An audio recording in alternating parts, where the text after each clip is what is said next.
Olá, bom dia a todos e a todas. É um prazer poder receber vocês aqui de novo no Estúdio VX. Hoje o dia vai ser longo, temos algumas questões aí para tratar durante o dia de hoje. O primeiro bloco do dia de hoje vai tratar sobre consumo, mercado e estilo de vida. Então, eu gostaria de agradecer, falar para vocês que a gente tem um longo dia pela frente, manhã e tarde, mas eu tenho certeza que vai ser muito proveitoso como ontem. Então, muitíssimo obrigada por estarem aqui. E eu vou agradecer agora aos nossos patrocinadores. Bom, primeiramente eu gostaria de agradecer aos nossos patrocinadores Ouro. Ao nosso patrocinador Platina, na verdade, desculpa. Nosso patrocinador Platina Ambientari. Muitíssimo obrigada, Ambientari. Vamos ter um painel com Ambientari amanhã. Tivemos um painel com Ambientari ontem. Agradecer aos nossos patrocinadores Ouro, Machado Meyer, Advogados e Voltalha. Eles estavam conosco aqui ontem. A Voltalha representada aí no LASE. Muitíssimo obrigada. Vocês vão poder contar com conteúdo de altíssimo nível deles no final do ano. Gostaria de agradecer também aos nossos patrocinadores, parceiros de conteúdo, o BMA Advogados, KLA Advogados, Milaré Advogados, Pinheiro Neto Advogados, Trenempo Advogados, Ricardo Carneiro Advogados, Sion Advogados e Veirano. Todos eles vão estar conosco na nossa agenda durante hoje e amanhã. Eu também gostaria de agradecer aos nossos parceiros Oferecimento, Adversa, Eolos, Geodo, Maron Consultoria, OPTGIS, Papiros, Peruaçu e Vida BR. Bom, e para dar início então ao nosso dia de hoje, eu gostaria de falar aqui para vocês o nome do nosso painel, que é a sustentabilidade como vetor no desenvolvimento de produtos e serviços. E para conversar aí com vocês, explanar sobre o assunto, trazer as atualidades, eu gostaria de convidar a nossa moderadora, Mariana Gracioso Barbosa. Ela é assessora associada sênior lá no Pinheiro Neto Advogados. E para dividir o painel com ela, eu gostaria de convidar a Ana Leite Bastos, a Cecília Severali, o Eduardo, que trabalha no Grupo Boticário, já esteve com a gente também no nosso último evento ESG, o Felipe da Johnson Johnson e o Lúcio, que trabalha no Carrefour. Então, eu gostaria de agradecer muito a todos que estão por aqui. Agradecer primeiramente a nossa moderadora e passar a palavra para ela. Caso vocês tenham alguma dúvida, vão mandando aqui no chat do lado. No final a gente tenta passar para os nossos palestrantes. Agradecer aos palestrantes por terem aceitado o nosso convite e passar a palavra aí então para a nossa moderadora. Muito obrigada.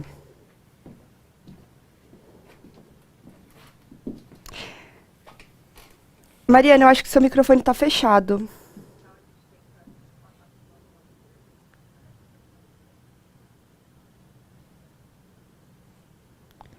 Show.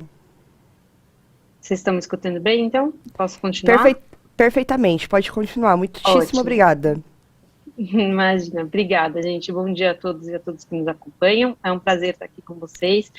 Em primeiro lugar, eu queria agradecer a VX e as nossas debatedoras e debatedores desta mesa pela oportunidade de começar o dia de maneira tão inspiradora, participando dessa troca aí sobre iniciativas direcionadas à construção de um futuro com desenvolvimento econômico aliado à proteção de recursos naturais, segurança climática, redução de poluentes, mais igualdade e inclusão. É realmente um prazer. A gente tem visto nos últimos anos um crescimento da pauta socioambiental, mais recentemente das questões ESG, nas esferas públicas de debate. Felizmente, os exemplos desses avanços são inúmeros, né? Desde discussões amparadas em bases científicas sobre os impactos ambientais decorrentes do modelo de desenvolvimento econômico, exemplo do que tem ocorrido com as discussões sobre mudanças climáticas. Essas discussões têm ganhado cada vez mais espaço na imprensa, nos espaços de debate, inclusive fomentado o engajamento de cidadãos e consumidores. Por exemplo, o que revelam os resultados de pesquisas recentes, como da Pricewaterhouse, sobre as tendências do consumidor no Brasil.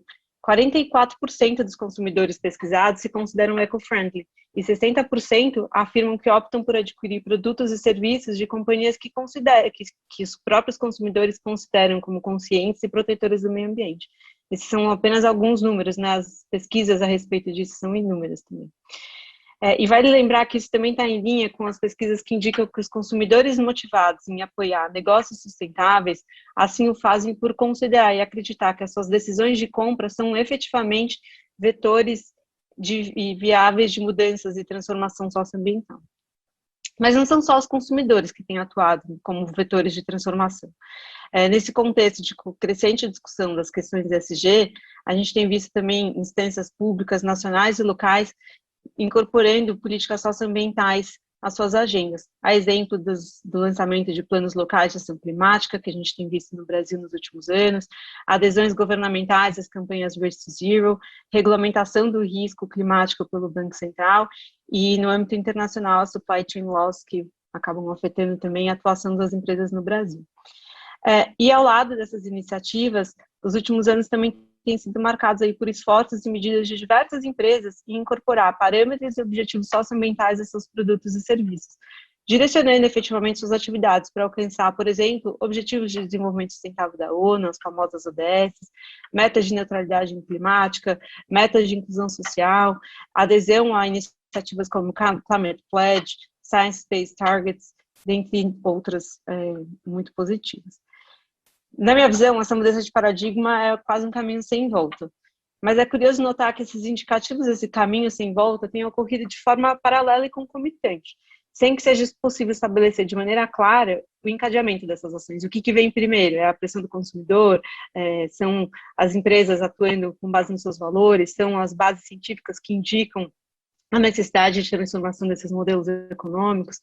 Por isso, o objetivo da nossa mesa hoje é também conversar um pouco sobre o que tem impulsionado o setor privado nessa reflexão sobre seus impactos socioambientais, na busca por medidas na geração de impacto positivo na sociedade, na redução do seu impacto ambiental, dentre outras iniciativas que as empresas que estão convidadas aqui vão poder conversar um pouco.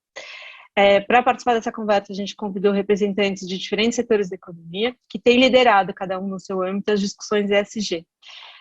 A nossa ideia é começar com a apresentação desses nossos debatedores. Eles vão contar um pouco para a gente o que tem fomentado nas suas respectivas organizações a adoção de compromissos e práticas socioambientais.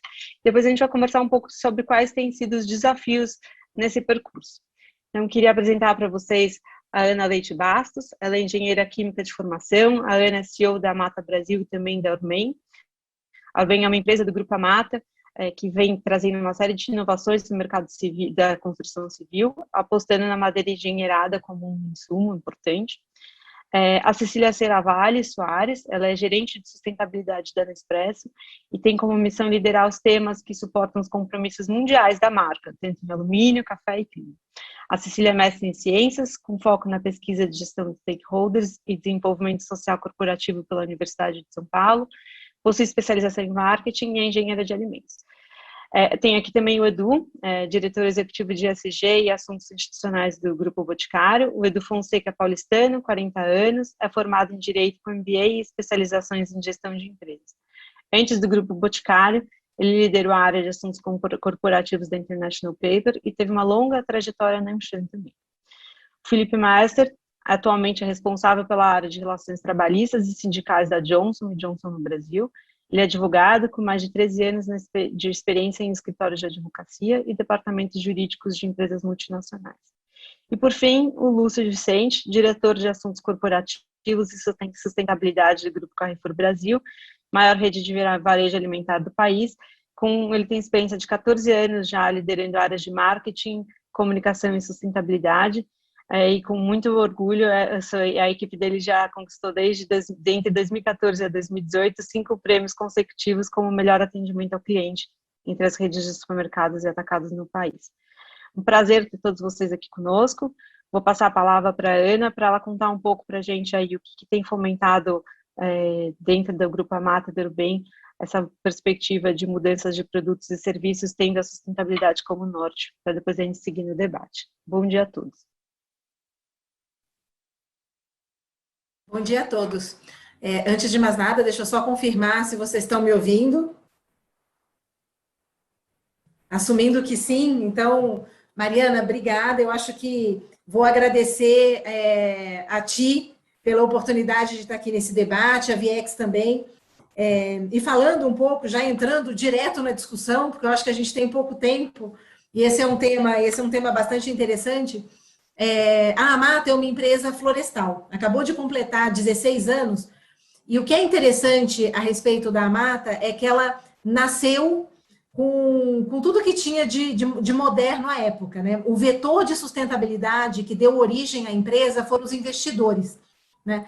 Então, lá nos idos de 2005, investidores e empresários muito conhecidos aqui de São Paulo, como o próprio Dario Guarita Neto, anos mais tarde, um Guilherme Leal, né, que é muito conhecido pela sua atuação na Natura, o próprio BNDESPAR, eles investiram na Amata por ser uma empresa que tinha propósito, e que tinha um propósito de gerar valor e dividir esse valor com a comunidade. E o produto eram produtos florestais que estavam na floresta nativa, então em Rondônia, no Pará, mas também anos depois, né, com eucalipto e com pinos. E eu acho que metade da história da empresa teve esse vetor. E eu gostei muito quando você falou do consumidor, porque uma das conclusões que a gente chegou para continuar a nossa jornada de sustentabilidade, ela passa pelo mercado. Então, aproximadamente 5 anos atrás, nós nos deparamos com a madeira engenheirada, né? Esse é um termo esquisito que pouca gente conhece, mas que nada mais é que uma madeira que passou por diferentes processos industriais e que pode ser usada com vantagens no setor de construção civil, né? Complementando e, em alguns lugares, substituindo concreto e aço. Então, quando a gente pensa num produto sustentável, produtos de madeira são mais sustentáveis. Eles são grandes armazenadores de carbono. Imagina uma cidade onde, ao invés de emitir, a gente tivesse nas edificações grandes captoras de carbono. E o que nós aprendemos é que a transformação, e essa transformação ESG, que eu concordo com você, que veio para ficar, ela tem que nascer no mercado. Para ela realmente ganhar escala, ela precisa que o mercado compre, né? Que o mercado compre o conceito. E no caso da nossa perspectiva, a gente tem que estimular o mercado a comprar o conceito e colocar soluções que também sejam competitivas em custo, né? Essa ótica de que o ESG é necessariamente mais caro é um paradigma que precisa ser quebrado. Vou colocar isso de introdução e deixar você puxar meus demais colegas. Bom, muito obrigada, Ana. Eu vou passar aqui a palavra, até, enfim, acho que a gente vai falar um pouco sobre isso na questão da implementação, esses desafios, a contraposição de custos, etc., é um ponto importante que aparece em várias cadeias, né? Então, é muito bacana a gente falar um pouco sobre isso na fase de implementação. Cecília, vou te convidar aí a contar um pouco sobre a trajetória aí na Nespresso e a motivação dos compromissos, a exemplo do recente compromisso de neutralidade climática também. Legal, obrigada, Mari. Bom dia a todos e todas. É um prazer estar aqui junto com os colegas de empresas tão importantes, com iniciativas tão importantes em sustentabilidade, para contar um pouco das iniciativas da Nespresso, né? Eu acho que uma coisa muito interessante é que, apesar do tema ESG estar emergindo desde o ano passado, a gente tem ouvido falar muito nessas 3 letrinhas. Tem muitas empresas que trabalham há bastante tempo já com iniciativas voltadas a esses pilares, né? E eu acho que a Nespresso é uma delas, né, que vem nessa jornada há bastante tempo. Então, a Nespresso, ela foi a primeira marca de café em cápsulas do mundo, né? Então, acho que todo mundo já viu essa cápsulinha aqui. Nasceu de uma inovação, né, com a ideia de que qualquer pessoa em qualquer lugar do mundo poderia fazer ao toque de um botão um café expresso de qualidade dos expressos italianos. E, né, inovação e, além de tudo, a escolha do material para fazer a cápsula foi o alumínio, por ele ser, né, até o momento, o melhor material para proteger os aromas e o frescor do café, mas também porque ele era infinitamente reciclável, né? Então, já era uma coisa que se pensou no lançamento do produto. Contando um pouquinho do histórico, né, o lançamento foi em 86, em 91 a gente já lançou na Suíça o primeiro programa de reciclagem. Então, a gente já recicla essas cápsulas há 30 anos, é bastante tempo, é uma trajetória bastante grande, né? Não é agora que a gente começou a reciclar. a empresa foi evoluindo, começou a aumentar o olhar, né, da sustentabilidade para toda a cadeia, começou a olhar lá para o campo. Então, foi criado, né, para a gente cuidar das nossas fazendas de café, dos nossos produtores de café, um programa que se chama AAA, de Qualidade Sustentável, que é um programa de relacionamento, um programa a longo prazo, um programa de verificação, que já verifica alguns critérios. Então, a gente está falando de 2003, né, já faz quase 18 anos que o programa começou. Então, é uma trajetória que começou há muito tempo e que é uma jornada, né? Acho que quando a gente fala em sustentabilidade, não é assim, pronto, já temos não sei quantos por cento de taxa efetiva de reciclagem, já temos uma meta para 2022 ser carbono neutro. Começou faz tempo, mas não tem data para acabar, né? A gente tem que evoluir cada vez mais, progredir cada vez mais, reduzir nossos impactos. Claro, a nossa motivação é o consumidor também, mas não só isso. A gente entende a nossa responsabilidade, né, pelos nossos impactos, então temos que trabalhar para cada vez mais mitigar e talvez causar impactos positivos e não negativos para a sociedade, para o meio ambiente, para o planeta, mas também entendemos que é uma jornada que acabou de começar. Muito bacana, Cília. Acho que parte do que a gente já tinha conversado é justamente isso, né? Como algumas das empresas já começaram nessa jornada muito antes da gente começar a falar tanto em ESG, e eu acho que é importante a gente perceber isso, também para perceber a importância da gestão dentro das organizações, né, como um vetor de transformação, a questão da ciência também como motivação para a adoção de outras políticas. Então é muito bacana você trazer esse histórico aí da Nespresso.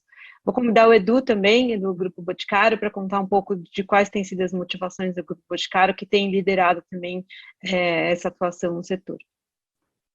Legal, Mari, obrigado.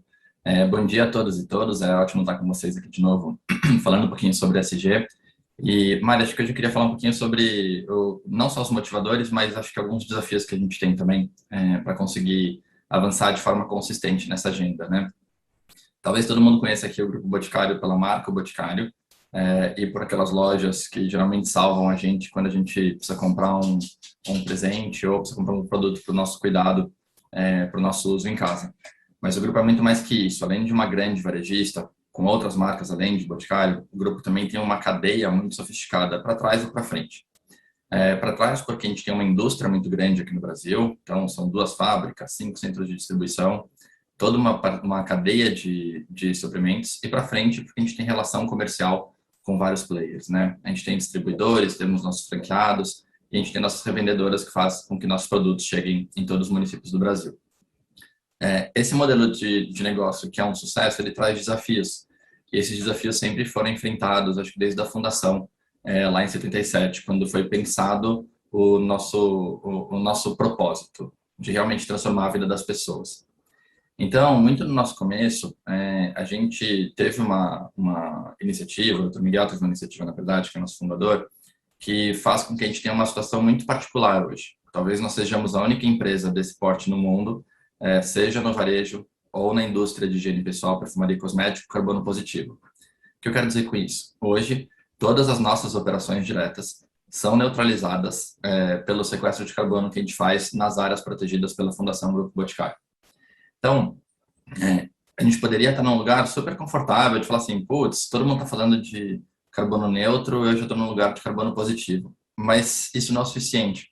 O grande ponto, acho, para as empresas hoje, como já disse Cecília, como disse a Ana, e com certeza o Felipe e o Lúcio vão trazer, tem a ver com um papel de transformação e de legado.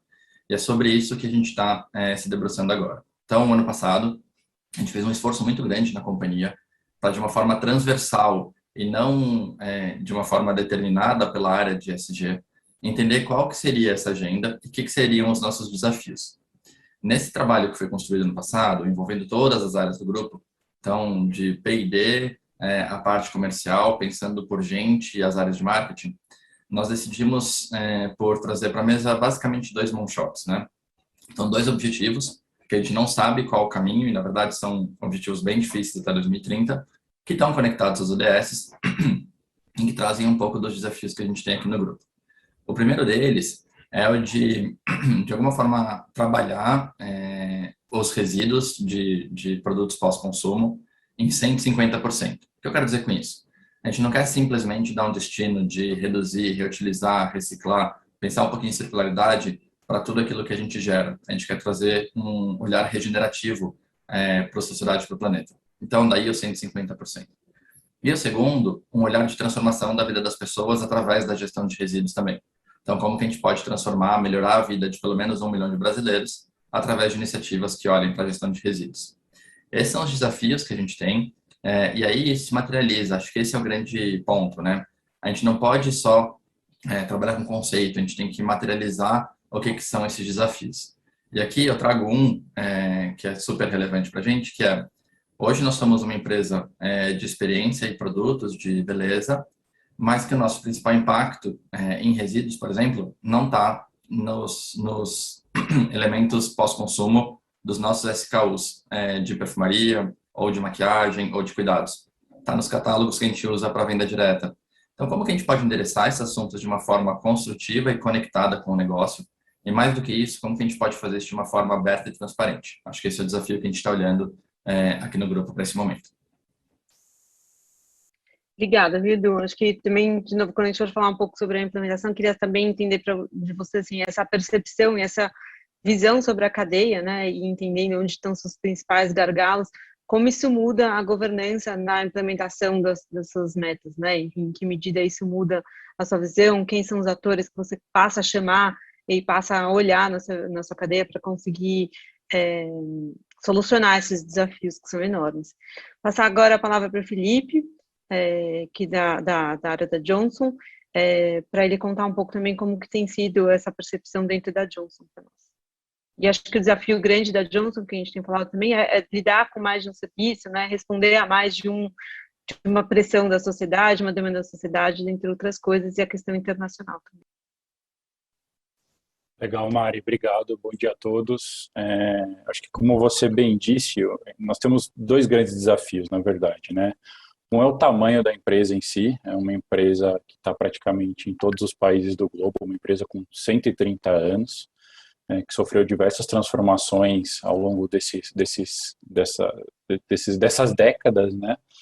E eu acho que a principal transformação que aí, não só a Johnson, mas todas as companhias vêm sentindo, é a mudança de paradigma, né? Algumas empresas como a da Ana já nascem com um viés não só de performance, mas também e principalmente de progresso, né?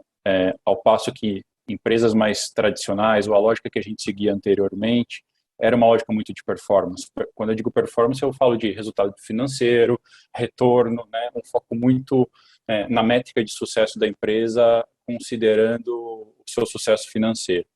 Essa lógica vem mudando ao longo do tempo, já não é de hoje, não é com o surgimento, né, do SG como conhecemos hoje, mas já vem mudando há algum tempo. E cada vez mais, não só os consumidores, mas também outros stakeholders que passam dos empregados ou até mesmo dos próprios acionistas, veem que precisa de um componente, além do de performance, o componente de progresso, né? Um progresso para a sociedade e para aquelas comunidades nas quais nossas companhias estão inseridas. E, obviamente, para a Johnson isso não é diferente, né? Mas aí que vem o desafio, considerando essa mudança de paradigma, essa mudança de lógica.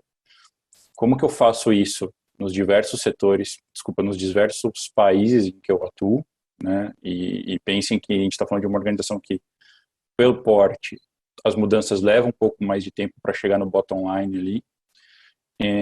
E também pela diversidade de negócios, Mari, como você bem ressaltou. A gente está falando de a empresa hoje ela tem 3 negócios que são completamente diferentes um do outro e os objetivos são completamente diferentes. Então, se a gente está falando de bens de consumo, obviamente é muito fácil identificar meu consumidor final como a pessoa que vai ali na prateleira do Carrefour ali do Lúcio ou da farmácia, compra um Johnson's Baby, compra um Neutrogena. Então ali eu consigo falar mais diretamente com esse público, né? Quando eu passo para farma e para medical devices, né, de equipamentos médicos, eu tenho 2 consumidores, né? Ou melhor, 2 pacientes, um consumidor e um paciente, né? Eu tenho o consumidor, que é o médico, que vai fazer uso daquela medicação, vai prescrever aquela medicação ou fazer uso daquela órtese, prótese, equipamento cirúrgico, e no fim do dia o paciente, que é quem vai receber aquele produto nosso, né? Então, isso vou falar melhor mais para frente, mas isso mostra um pouco da complexidade e da diversidade da companhia, e como a gente tem que prestar atenção e dar atenção quando a gente fala de ESG, de sustentabilidade, para onde a gente quer ir com cada um desses negócios, né? E como isso impacta o consumidor final e barra paciente ali no bottom line. Muito bacana, Felipe, obrigada. Passar a palavra para o Lúcio para contar um pouco também das motivações aí, o que tem impulsionado o Carrefour na adoção de seus programas, como o Expo Food e outros que também têm transformado aí o setor de varejo. Lúcio. Obrigado, Mariana. Obrigado a todos. Obrigado pelo convite e a quem está nos assistindo também. Um prazer estar aqui. Bom, acho que grande parte do que os colegas estão falando aqui faz parte também de um processo em que nós, né, pessoas, temos olhado mais para os aspectos ligados ao meio ambiente e para o impacto social que o nosso trabalho, as nossas empresas impactam e podem beneficiar também dentro de uma lógica em que a gente está trabalhando para melhorar o processo de produção de produtos, de alimentos, de maneira geral, olhando sempre para o futuro, né? Todas as tomadas de decisão das empresas precisam ter essa perspectiva de futuro. O que nós vamos enfrentar daqui a algum tempo faz parte de uma decisão e de estratégias que são planejadas hoje, no presente. Quando a gente olha para a perspectiva do varejo, né, o nosso ponto principal é assim, a produção de alimentos, os produtos que a gente vende, eles dependem de uma harmonia, né, entre o ser humano e o meio ambiente e principalmente com as demandas planetárias. Quando a gente fala de uma agenda, por exemplo, de auxílio ao combate às mudanças climáticas, quando a gente fala, por exemplo, de sistemas ou transição alimentar que possa proporcionar o desenvolvimento de alimentos cada vez mais saudáveis para as pessoas e para o planeta, a gente está olhando basicamente o que a ciência tem trazido como reflexão. Como fazer com que a produção daquilo que a gente consome esteja atrelada também a não só as necessidades das pessoas, mas também a necessidade do planeta. E, pensando nisso, né, quando a gente olha uma projeção do que será o planeta daqui a alguns anos, pelo crescimento populacional, a gente vê que há necessidade de refletir sobre os sistemas de produção atuais. Então, será que será suficiente a maneira como a gente produz hoje, o que nós produzimos, para manter os recursos naturais suficientes para que sejam também produzidos no futuro? Será que as gerações que estão por vir vão ter o mesmo privilégio que nós estamos tendo de poder consumir as coisas que a gente consome? Então, acho que faz parte de uma responsabilidade, né, com a humanidade dentro daquilo que a gente constrói como companhia. Pensando nisso, o Carrefour já vem trabalhando há muito tempo com a parte de meio ambiente e também com a parte social, mas nos últimos 4 anos, desde 2018, globalmente, nós fomos potencializados pelo movimento Act for Food, que é um movimento que visa, tem a ambição de liderar a transição alimentar em todos os lugares onde a gente atua, obviamente com o engajamento do setor produtivo, o engajamento de todos os nossos fornecedores e também dos consumidores. Esse trabalho ele tem um alicerce muito pragmático, né, em relação à produção de alimento saudável, sustentável, que ao mesmo tempo seja acessível do seu ponto de vista econômico, porque a sustentabilidade ela não pode ser um nicho, ela não pode ser pensada de uma maneira a virar mais uma mercadoria. Então, quando a gente olha sobre o sistema de produção, a escalabilidade de tudo que a gente fala sobre os atributos de sustentabilidade precisam ser acessível a todas as pessoas, o máximo possível. Que esse acesso também seja potencializado pelos ambientes físicos e virtuais, né, o contato do cliente e do consumidor, seja nas lojas físicas ou no ambiente virtual, é fundamental para que você possa dar o acesso a todo tipo de pessoa. Aí, pensando também dentro de um processo de engajamento contínuo, trabalhar a educação e a confiança do consumidor, né, construindo mais transparência e a comunicação através de todo o portfólio de produtos que a gente tem, todos os espaços que nós temos hoje de relacionamento. Quando a gente olha para o consumo, né, o consumo ele tem um poder fenomenal para patrocinar boas histórias, né, os impactos positivos, a Ana trouxe isso, né, o consumidor, quando ele é estimulado a fazer essa reflexão de por que ele compra, ele patrocina uma história, faz com que você mude significativamente o sistema produtivo, faz com que você mude a relação de consumo dessa pessoa com o produtor, e o link afetivo se estabelece, e talvez aquilo que muita gente busca, né? Como é que eu fidelizo o cliente? Você fideliza quando você constrói um link afetivo. O que vai fazer um cliente saltar 2, 3 estabelecimentos para ir comprar no seu é o link afetivo que você estabeleceu com ele, é a confiança que você estabelece. Então, pensando dessa maneira, então, cada vez mais as pessoas tendo uma visão focada no meio ambiente, a expansão da comunicação, a maneira como a gente tem visto, né, que hoje ninguém mais admite que as empresas têm uma postura que não beneficiem as pessoas, não beneficiem o meio ambiente. Existe uma intolerância, e isso vem crescendo com o advento das redes sociais, com a maneira como a gente descentralizou a comunicação, isso fez com que as pessoas participassem mais. Ao mesmo tempo, isso cria também uma oportunidade de dar mais visibilidade de quem produz e quem consome, né, fazendo as pontas se encontrarem e verem como isso, como o que eu estou produzindo está sendo uma demanda de quem está consumindo e como quem está consumindo entende que o que ela está comprando está beneficiando o sistema produtivo. Tudo isso só faz sentido quando empresas como nossas, né, com empresas grandes ou empresas que têm condições de tomada de decisão e para engajar o sistema produtivo, facilitam e simplificam os processos de relação comercial. Então, uma das coisas que nós temos feito aqui, ligado à plataforma de embarque de pequenos produtores e produção local, dita muito em relação à maneira como a gente revisita o nosso sistema tradicional comercial, como é que a gente revê contratos, especifica ou customiza, às vezes, de acordo com o tipo de produção, de acordo com o tipo de comunidade local, os itens de segurança que a gente precisa manter, obviamente, para que os alimentos que nós vendemos estejam aderentes à qualidade, obviamente, que os consumidores prezam, mas, ao mesmo tempo, simplificar processos de adesão, simplificar processos de pagamento, diminuir prazos de pagamento, aumentar a visibilidade desse fornecedor local e dessas pequenas produções para o cliente, então você conseguir dar o acesso a uma comunicação mais presente no piso de loja, por exemplo, e fazer com que essa relação se estreite cada vez mais, né?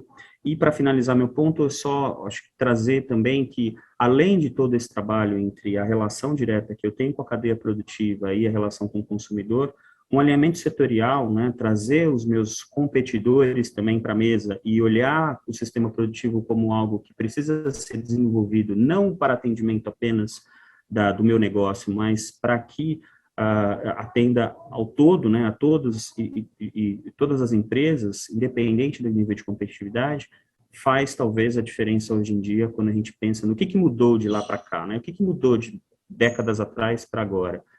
As empresas estão mais abertas a um colegiado de ideias, a maneira de se abrir, ter uma escutativa, um diálogo social e, ao mesmo tempo, aprender em cada uma dessas relações e se colocar na posição de liderança, né, não somente em vendas, mas também de propósito, e automaticamente isso engaja uma necessidade maior, mais ampla de atuação, não somente um viés comercial, mas também um viés setorial. É isso, obrigado. Obrigada, Vilúcio. Queria, enfim, acho que de parte do que a gente tinha conversado, acho muito bacana isso, a diferença do varejo para outras redes, né, para outros setores da indústria, que essa é a questão de você não controlar necessariamente a sua cadeia e como isso gera necessidade de engajamento e de conscientização de outros atores dentro da sua cadeia, né, como, por exemplo, a questão da agricultura familiar, que eu imagino que tenha também um papel, inclusive, na criação desse laço afetivo, na medida em que você aproxima o campo dos consumidores, e achei muito bacana você trazer um pouco desses desafios na implementação, que é o que, geralmente, quem está por fora não vê, né, a revisão dos contratos, como que você, é muito bacana incorporar a agricultura familiar dentro da sua cadeia, mas isso traz, sem dúvida, uma série de desafios, tanto logísticos, quanto à questão de qualidade, revisão dos contratos, como que você leva essa linguagem contratual para discutir com pessoas que eventualmente estão fora do sistema, como garantir essas questões de atendimento à legislação, questões trabalhistas, etc., que é uma perspectiva completamente diferente. Então, é muito bacana a gente conseguir vislumbrar isso. Quando a gente está na ponta, a gente acaba não vendo muito desses desafios. Agora, voltando um pouco para essa questão da cadeia, queria um pouco, voltando do que o Edu trouxe também, na questão da necessidade de, por exemplo, lidar com desafios como catálogo do Boticário, que não necessariamente está dentro do que se tem discutido de logística reversa e trazer as embalagens para volta. Edu, como isso tem mudado a sua relação com outros atores? Isso amplia a sua visão sobre a sua cadeia? Quem você traz aí para dentro da sua discussão sobre SG a partir de desafios como esses? Mari, eu acho que o grande, talvez o maior papel que a gente tenha, né, todas as empresas que estão aqui, que são super referência nas suas áreas de atuação, seja um papel de trazer junto toda a sua cadeia. Esse é o grande ponto, né? Não simplesmente fazer o nosso papel, mas como que a gente pode influenciar. Acho que o Lúcio falou bastante sobre isso, de forma direta e indireta aí na fala dele. No nosso caso, a gente tem feito alguns trabalhos muito específicos. Amanhã, por exemplo, a gente tem uma conversa com todos os nossos fornecedores estratégicos, que é um dia de benchmark que a gente faz para falar sobre diversidade e inclusão. Da mesma forma que a gente tem essa conversa com eles amanhã, a gente tem avaliações e o acompanhamento para trabalhar com os nossos fornecedores e também com os nossos franqueados, por exemplo, para entender como que estão as suas métricas, o seu olhar para a sustentabilidade, para a diversidade, para desafios sociais de forma geral. Então, ao promover essa discussão e trazer isso como um modelo de negócio, a gente tem um papel de transformação e engajamento mais efetivo. Acho que esse é um ponto super importante. E como que a gente faz isso, né? Então, por exemplo, no caso dos fornecedores, os nossos fornecedores diretos, eles são avaliados como todos os fornecedores de qualquer companhia do porte do Grupo Boticário, e a gente faz um reconhecimento dessa avaliação, né? E já faz 2 anos que a gente faz um reconhecimento especial a práticas de ESG para os nossos fornecedores. Além da prática, a gente tem trabalhado muito com eles como que eles podem avançar, não simplesmente como que eles podem melhorar seus indicadores de ecoeficiência, por exemplo, mas como que eles podem implementar frente de trabalho e desenvolver muitas vezes produtos ou matéria-prima conosco para que isso seja uma alavanca de negócio cada vez maior. Da mesma forma, nosso franqueado, eles também são avaliados pela sua performance de vendas, pelo seu NPS de atendimento ao consumidor e vários outros elementos, e também há 2 anos eles começam a ser avaliados com critério de ESG. E aí vale para tudo, vale para práticas, por exemplo, de como que eles estão atuando no nosso programa de logística reversa, como que eles estão atuando no atendimento dos nossos consumidores, para evitar qualquer tipo de prática que traga uma sensação de preconceito ou discriminação, como que eles estão fazendo os seus treinamentos sobre diversidade e inclusão. Então, esse movimento ele é super importante. E como que surge esse movimento? Ele surge de um lugar comum de forma de trabalho. Então, não é, de novo, é aquele ponto que eu trouxe, né, no comecinho da minha fala, não é sobre uma agenda da área de ESG. A área de ESG acaba sendo um grande PMO. Hoje, a gente tem mapeado, dentro das 9 vice-presidências do grupo, todos os projetos que, de alguma forma, vão fazer com que a gente chegue até 2030. E nesse mapeamento, a gente tem os indicadores de performance dessas iniciativas, que são mais de 500 em todo o grupo, e a gente pode discutir isso com cada uma das áreas que tem essas relações com esses parceiros. Então, eu consigo sentar, por exemplo, com o diretor executivo de suprimentos, e a gente ter uma conversa dos times para entender como que esses projetos estão sendo implementados na prática. Esse lugar de acompanhamento, Mário, é muito importante. Se a gente não tiver métricas claras, se a gente não tiver elementos, se a gente não tiver indicadores para mostrar que a gente está no caminho certo, ou caso não esteja no caminho certo, que a gente possa fazer os ajustes necessários de rota, a gente vai trabalhar com uma subjetividade muito grande. Então, o grande desafio é como que a gente sai da subjetividade, traz esses elementos para a mesa e convida todo mundo para o baile. Esse é o grande desafio. E ao convidar todo mundo, como que a gente tem também um espaço seguro para ouvir o que são os desafios que eles têm, porque são naturezas de negócio muitas vezes muito diferentes das nossas. Então, às vezes, a solução não é simplesmente falar assim, fornecedor, cria alguma coisa ou sai uma matéria-prima nova. Muitas vezes entender o que são as limitações deles e também influenciar em rede para que a gente possa encontrar essas alternativas. E aí a gente pode falar de biodiversidade em matéria-prima, a gente pode falar de, sei lá, de design de embalagem, todos os desafios que a gente tem para essa conexão. Então, acho que sim, tem um olhar muito importante para a realidade dos negócios, mas também esse desafio para que a gente possa puxar e trazer para a mesa discussões um pouco mais ambiciosas e de longo prazo também. Muito legal, Du. Eu imagino que os desafios com a Cecília também acho que sejam parecidos ao longo da cadeia, e aqui e a possibilidade de transformação e engajamento também sejam, não sei se são parecidos, mas também tem essa questão da ponta a ponta, engajamento com produtores de café. Até queria ouvir um pouco também, do seu lado, assim, como é que foi o desafio, como são os desafios do programa de qualidade sustentável, na comunicação e engajamento com os cafeicultores, e quais foram os principais desafios, e têm sido os desafios enfrentados aí, não só na ponta com os produtores, e também com a questão do retorno da cápsula, que acaba sendo um dos grandes chamarizes aí da Nespresso também.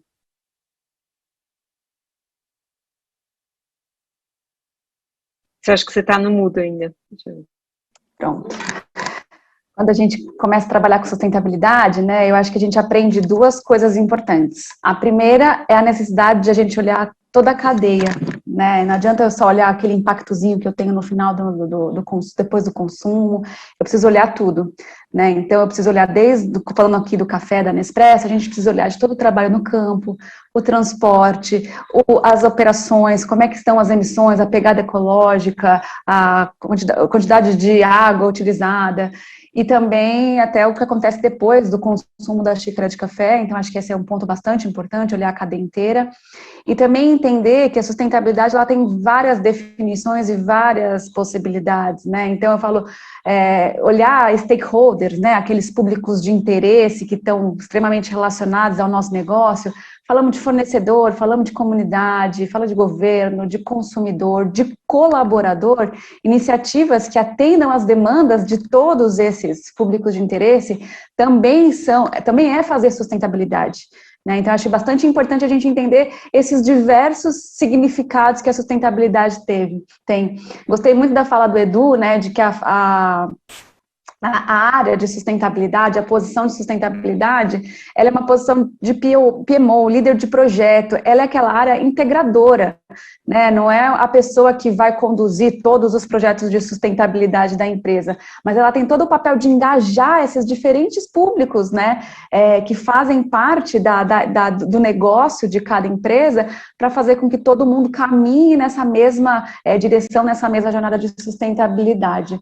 Quando a gente fala do nosso trabalho de cadeia, né, quando a gente começou a olhar lá qual é o impacto das fazendas de café, imagine que 35% da nossa pegada de carbono é no plantio, no cultivo do café. Então, óbvio, a gente precisa olhar para lá, e mais do que isso, só no Brasil a gente tem mais de 1.100 fazendas que fornecem café para Nespresso. É muita gente envolvida, é muito social envolvido. Então, precisamos também olhar para aquelas pessoas. Então, temos que olhar condições de trabalho, precisamos olhar o impacto na biodiversidade, precisamos olhar, afinal de contas, né, para fornecer café para Nespresso, o cafeicultor ele tem que investir, ele tem que cultivar cafés especiais, sem defeitos, né, colhidos na época certa. Então, isso tudo exige um investimento do cafeicultor.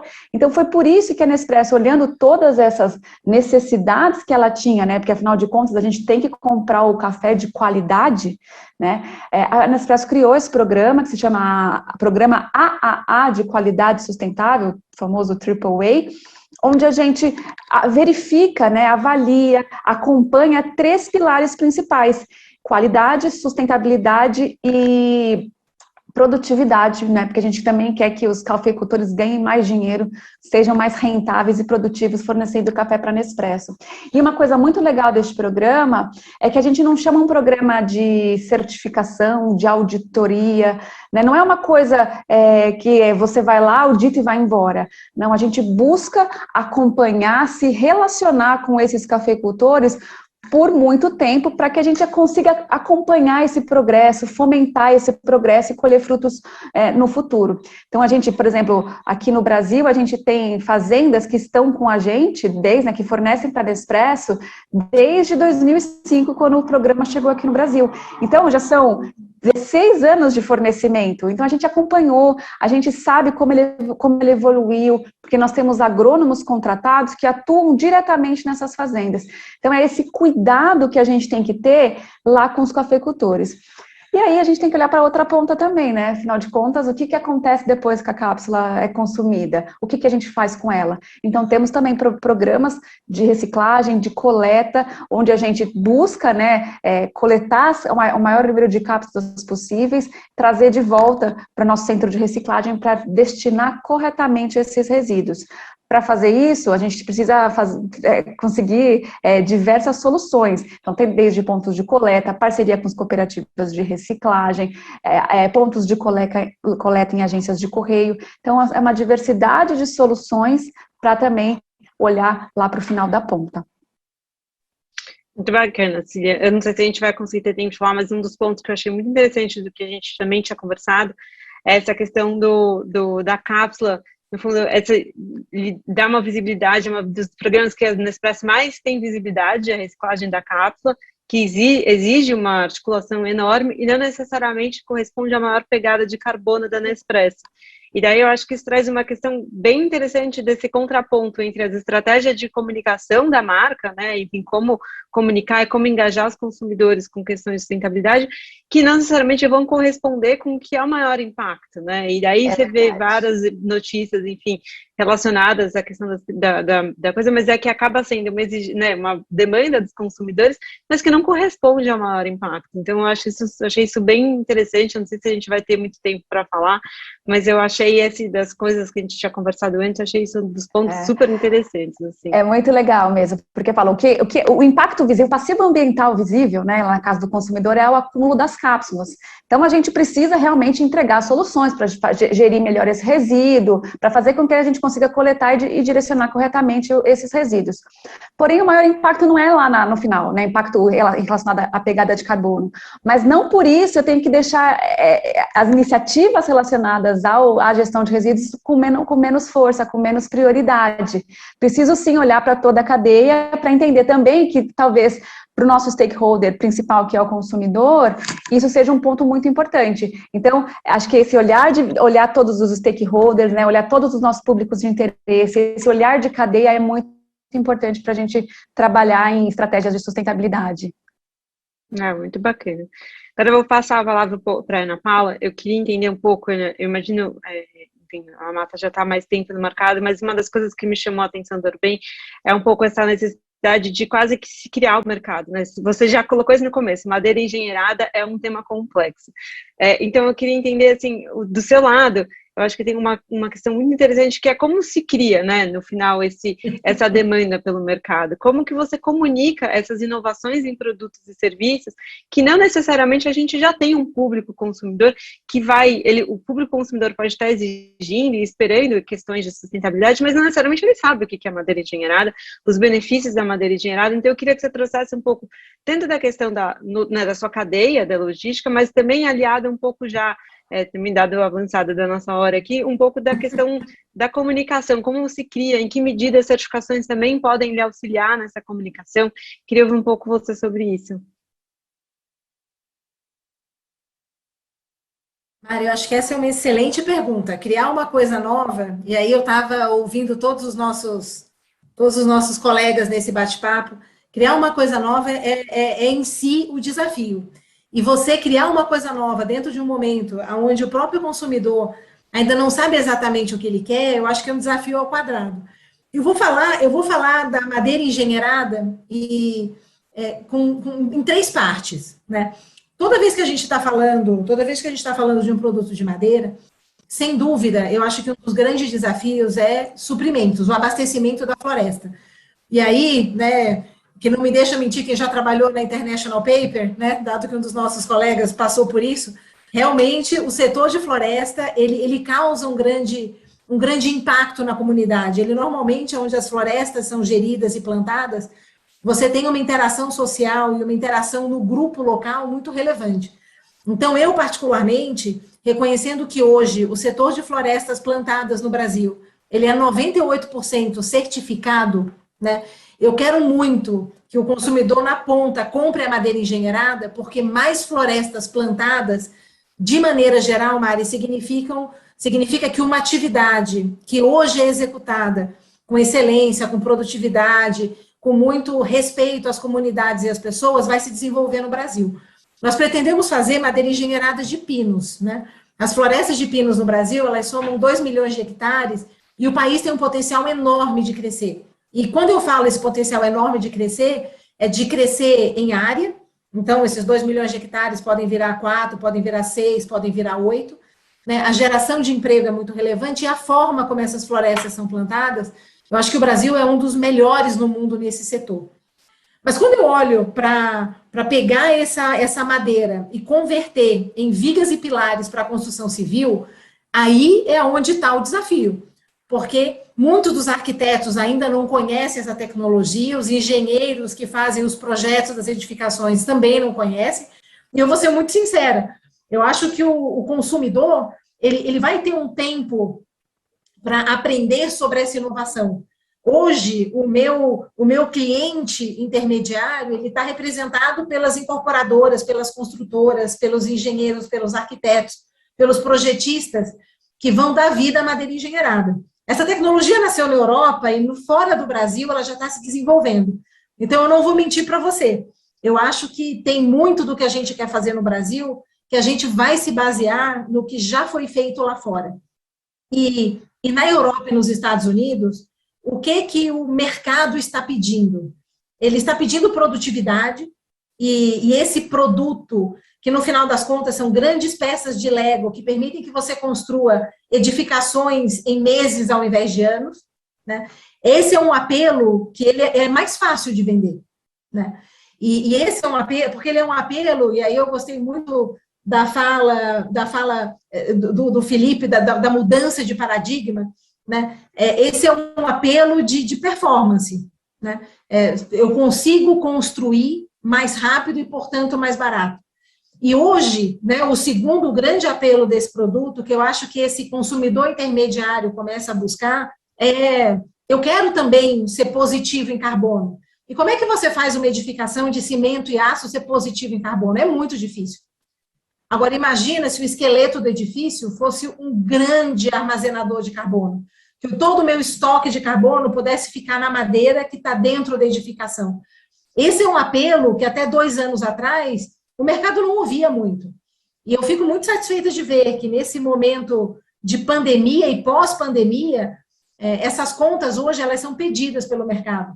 Acho que o consumidor que vai comprar essas edificações, ele está um pouquinho mais para frente na cadeia, mas eu tenho certeza que ele vai gostar bastante. Muito bacana. E agora, enfim, acho que parte do que você trouxe dessa questão dos aspectos internacionais, assim, e como os mercados se influenciam, é interessante, porque, no fundo, a gente tem parte dos consumidores que estão de olho no que está lá fora, tem uma convergência, às vezes, entre as demandas dos mercados, mas também tem muita divergência, né, no final. Enfim, até depois queria pedir para o Felipe contar um pouco para a gente de quais têm sido os desafios na Johnson, que acho que colocam também, da mesma forma como para você, a questão da cadeia, né, da formatação da cadeia com estratégia de comunicação, na medida em que não necessariamente os mercados e os consumidores estão no mesmo lugar, em todos os lugares, né, no Brasil e fora. Então, eu queria que o Felipe contasse um pouco sobre isso, e daí já para a gente, a gente já está aqui no final no nosso painel, infelizmente, e depois eu pedi para o Lúcio, porque eu acho que ele tem na questão do varejo, tem uma dificuldade também que não é necessariamente de barreiras nacionais, mas essa questão de como dialogar com consumidores que não necessariamente, assim como aqui a gente está falando, né, que enfim, tem diversos públicos consumidores, mas também no varejo a gente acaba enfrentando muito, essa questão é muito enfrentada de consumidores que não necessariamente estão buscando por esses atributos, e qual que é o papel daí das próprias empresas de conseguir levar esse conhecimento aos públicos consumidores e aproveitar para tentar engajá-los cada vez mais por essa demanda de serviço, para também criar um ciclo positivo, em que você investe nessas práticas socioambientais e você também ajuda na colaboração e na criação desses mercados para que esse ciclo se retroalimente, e assim as metas corporativas sejam alcançadas e a gente consiga aí chegar alcançar um cenário de segurança climática, segurança ambiental, inclusão socioambiental. Então, Felipe, fica à vontade aí para contar um pouco dessa prática, dessas questões transnacionais aí da Johnson, e depois a gente passa a palavra para o Lúcio, para, infelizmente, a gente terminar nosso painel, e ele contar um pouco dos desafios nesse engajamento de consumidores via comunicação. Legal, Mari. Bom, eu vou tentar resumir rapidamente aqui em benefício do tempo. A Johnson ela tem metas globais de ESG, né? Então, para citar algumas delas, adotar 100% de materiais recicláveis ou que se decompõem naturalmente em todas as suas embalagens, total transparência na comunicação, isso já acontece há algum tempo, total transparência na comunicação dos ingredientes dos seus produtos, aí principalmente pensando na linha de consumo, né, de bens de consumo, para o consumidor final poder tomar uma decisão informada sobre aquele produto, né, sobre adquirir ou não aquele produto, e o uso de 100% de energias renováveis no seu processo produtivo. Isso aqui no Brasil já é uma realidade. A planta de São José dos Campos tem um enorme parque solar, né? Então, no Brasil isso já é uma realidade, que foi inaugurado, esse parque solar foi inaugurado há 2 anos atrás, mais ou menos, então é bem recente. E aí, considerando essas metas, o que a Johnson vem fazendo ao longo do tempo, né? Nós adquirimos novas empresas que tenham aderência com esse objetivo da companhia, empresas tanto cooperação global quanto operações locais, por exemplo, em mercados muito específicos como a Ásia, né, no Japão. O Japão é um mercado muito específico para a gente, então a companhia adquire outras empresas lá também para aprender com o mercado e para aprender a respeito do consumidor e do processo e da cadeia produtiva. Vem mudando fórmula de produtos, isso aconteceu também recentemente com a linha Johnson's Baby, foi uma mudança global, para ter ingredientes mais naturais. Isso era uma demanda muito específica principalmente de mercados mais maduros, vamos dizer assim, como Estados Unidos e Europa, e vem descontinuando produtos também, tendo a coragem de descontinuar produtos muito tradicionais da companhia, que tem décadas, que tem marcas fortes e décadas de produção e de apelo com o consumidor, mas tomando essas decisões corajosas para ter essa aderência com as metas da empresa, né? E aí, falando um pouco, né, quando a gente toma essas ações, tem impactos diferentes em cada região, em cada país, em cada mercado consumidor, né? Voltando um pouco para o Johnson's Baby, quando a gente fez a mudança, né, para ter um produto com ingredientes mais naturais, mais puros, que a gente chama, né, internamente, isso teve toda uma troca na cadeia produtiva, nos fornecedores, de matéria-prima, na forma de fazer, na forma de comunicar. No nosso caso, teve sim um encarecimento do produto, né? Teve uma mudança de nicho, vamos dizer assim, do produto. Nos Estados Unidos teve uma aceitação muito grande, porque também a demanda ali era muito grande, né? Falando um pouco do mercado norte-americano, que ainda é, e obviamente, o maior mercado da companhia. Em outros países isso teve, eu não vou falar de aceitação, mas como teve uma mudança de nicho, obviamente teve um impacto em market share, teve um impacto no público que deixou de adquirir e passou a adquirir aquele produto. Então, isso tudo, obviamente, tem que ser analisado quando a gente faz uma mudança desse tamanho, mas não é o fator impeditivo para a mudança, né? A gente adota uma estratégia global, mas e trabalha no local para fazer os ajustes necessários para minimizar esse impacto e para comunicar com o consumidor o porquê da mudança e quais os benefícios, obviamente, que essa mudança traz, tanto para ele quanto para toda a cadeia. Muito bacana. Lúcio, agora acho que no final, a gente tem mais alguns minutinhos, eu queria te convidar aí para contar um pouco dos seus desafios de comunicação, das iniciativas adotadas ao longo do processo da cadeia do Carrefour, e depois, se a gente tiver tempo, a gente faz mais um minutinho de conclusão para cada um. Obrigado, Mariana. Bom, também vou tentar ser breve. Eu acho que a grande reflexão que a gente tem feito, né, assim, quando nós falamos de consumidor, a gente não pode esquecer que Nós moramos num país com dimensões continentais, com milhões de pessoas, né, somado a culturas, costumes diversos e automaticamente também ligado a uma questão de desigualdade social, né, tanto pelo poder aquisitivo, né, tanto quanto pelo acesso à informação. E essas características, elas são importantes para que a gente possa ter sempre em mente, quando a gente fala que o consumidor final está mudando, sim, desde que ele consiga, ele tenha condições de fazer essas mudanças, né? Desde que ele tenha a adesão, por exemplo, das empresas a ser incluído de uma maneira aderente à sua realidade, né? À sua realidade de vida, à sua realidade familiar. Quando a gente fala, por exemplo, de acessibilidade à informação, acessibilidade através do preço, como que eu consigo construir uma narrativa em que o que eu vendo tenha benefícios e isso não signifique no final do tubo um preço mais caro para o consumidor. Então, talvez essa seja a maior dificuldade de adesão, né? E isso é o que vai trazer escalabilidade para a produção sustentável. Isso que traz, na verdade, quando você consegue aderir a maior número de pessoas, né? Eu vou dar um exemplo prático disso. Nós tivemos agora, no meio do ano, o lançamento pela primeira vez, de maneira inédita no Brasil, a primeira carne rastreada do bezerro ao prato, né, que a gente está falando, né, que é a primeira fazenda de produção até o consumidor. Isso só foi possível quando a gente fez investimentos na própria cadeia da pecuária, né, trabalhando junto com entidades do terceiro setor também, com projetos no campo, desenvolvendo cerca de 450 produtores, pequenos produtores da região ali do Mato Grosso.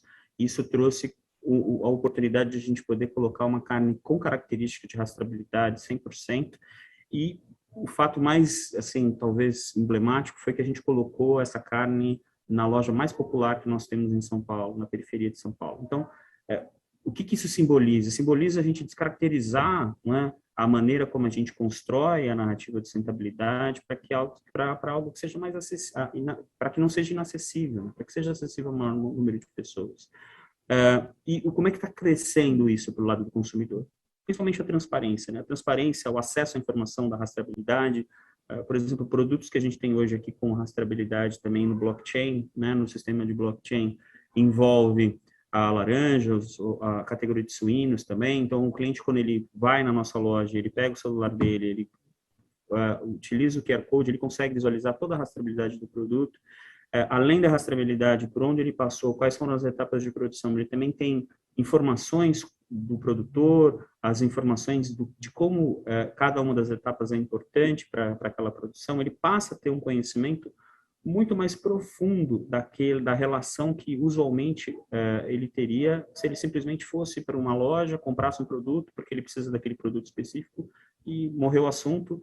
Na próxima, eu troco de supermercado, eu vou em outro lugar. Então, talvez o que tenha mudado, e tem mudado bastante pela nossa percepção, é que quando você cria ferramentas, né, usando tecnologia, utilizando rastreabilidade, trazendo o seu back-office, né, trazendo o que está atrás da sua inteligência de controle, dando visibilidade para o cliente, isso dá um outro nível de engajamento e automaticamente faz com que ele se sinta participante desse processo. Então, promover também a produção sustentável e demonstrar os benefícios, né, dentro da sua cadeia, criado pela comercialização de produtos que valorizam a biodiversidade, também são atributos que têm crescido e têm aumentado a disponibilidade do cliente em aderir a isso que a gente está conversando. Outro ponto também, como é que você comunica dentro do seu ponto de venda, como é que você comunica dentro do seu marketplace, os atributos ligados ao impacto que esses alimentos e que esses produtos causam no meio ambiente. Então, a gente está caminhando para um ambiente em que, muito em breve, você vai ter um raio-x de como aquele produto não só foi produzido, mas qual é o impacto que ele está causando. Quanto de água que ele consumiu, quanto de energia de pessoas que trabalhando ele consumiu. Então, a gente deve caminhar muito para esse nível de transparência e, automaticamente, o consumidor ele embarca nisso.